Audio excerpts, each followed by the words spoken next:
জয় যিশু। প্রভু ধন্যবাদ করি। আসুন আজকের আদি পুস্তক তার 20 অধ্যায় পাঠ করি। পাঠের আরম্ভ এইরূপ, অব্রাহাম আবার ভাজ্যা অস্বীকার করেন। আর অব্রাহাম তথা হইতে দক্ষিণ দেশে যাত্রা করিয়া কাদেশ ও সুরের মধ্যস্থানে থাকিলেন ও গরারে প্রবেশ করিলেন। আর অব্রাহাম আপস্তি সারার বিষয়ে কহিলেন, এ আমার ভগিনী। তাহাতে গরারের রাজা অবিমেলক লোক পাঠাইয়া সারাকে গ্রহণ করিলেন। কিন্তু রাত্রিতে ঈশ্বর স্বপ্নযোগে অবিমেলকের নিকটে আসিয়া কহিলেন, দেখো, ওই যে নারীকে গ্রহণ করিয়াছ, তাহার জন্য তুমি মৃত্যুর পার্থ, কেননা সে এক ব্যক্তির স্ত্রী। তখন অবিমেলক তাহার কাছে যান নাই। তাই তিনি কহিলেন, হে প্রভু, যে জাতি নির্দোষ তাহাকেও কি আপনি বধ করিবেন? সেই ব্যক্তি কি আমাকে বলে নাই, এ আমার ভগিনী? এবং সেই স্ত্রী কি বলে নাই, এ আমার ভাতা?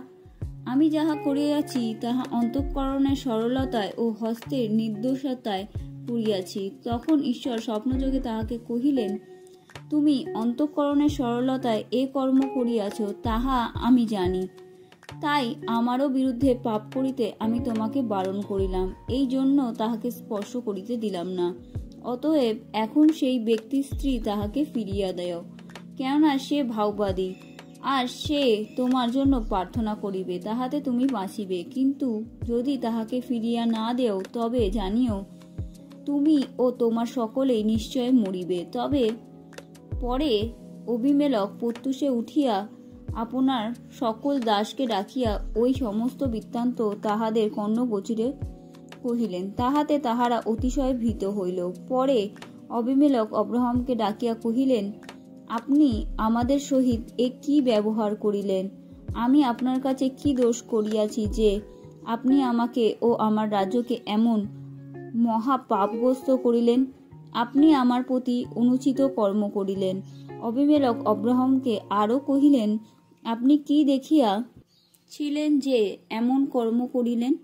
তখন অব্রাহাম কহিলেন, আমি ভাবিয়াছিলাম এই স্থানে আদবে ঈশ্বর ভয় নাই, অতএব ইহারা আমার স্ত্রীর লোভে আমাকে বধ করিবে।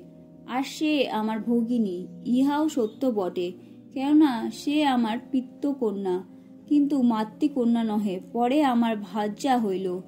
আর যখন ঈশ্বর আমাকে পৈতৃক বাটি হইতে ভ্রমণ করিয়াছিলেন, তখন আমি তাহাকে বলিয়াছিলাম, আমার প্রতি তোমার এই দয়া করিতে হইবে।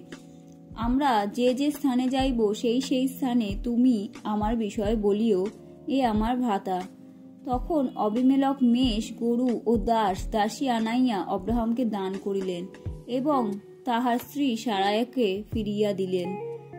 আর অবিমেলক কহিলেন, দেখুন, আমার দেশ আপনার সমক্ষে আছে, আপনার যথা ইচ্ছা বসতি করুন। আর তিনি সারাকে কহিলেন, দেখুন, আমি আপনার ভ্রাতাকে সহস্র স্থান রৌপ্য দিলাম। দেখুন, আপনার সঙ্গী সকলের নিকটে তাহা আপনার চক্ষু আবরণ স্বরূপ। সকল বিষয়ে আপনার বিচার নিষ্পত্তি হইল। পরে অব্রাহাম ঈশ্বরের কাছে প্রার্থনা করিলেন, আর ঈশ্বর অবিমেলককে ও তাহার স্ত্রীকে ও তাহার দাসীগণকে সুস্থ করিলেন। তাহাতে তাহারা প্রসব করিল, কেননা অব্রাহামের স্ত্রী সারার নিমিত্ত সদাপ্রভু অবিমেলকের গৃহে সমস্ত গর্ব রোধ করিয়াছিলেন। আমেন।